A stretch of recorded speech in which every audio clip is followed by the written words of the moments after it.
Thank you for your participation. Would you explain to our readers about today's event and actually about your report about Kazakhstan?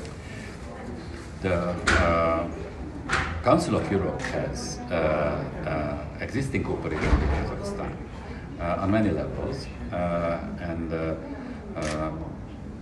most important probably that the Committee of Ministers has adopted a cooperation program for 24-27 with your country.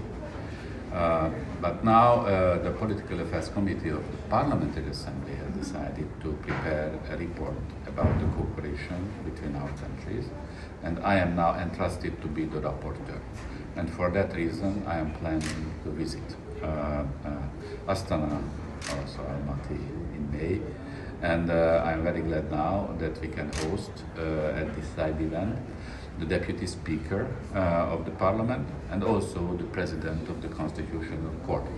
And they have explained to us the important reforms you are implementing in the country. I have to tell you that we are impressed by the many reforms which have taken place. The principle of strong president, influential parliament, and the accountable government is in practice working in your country. I'm a Hungarian, and as you know, there are Kipchaks in Hungary. They are a bridge between our countries, and as Central Asia is a very important bridge as well between Asia and Europe. I hope we can strengthen this friendship and collaboration in the future.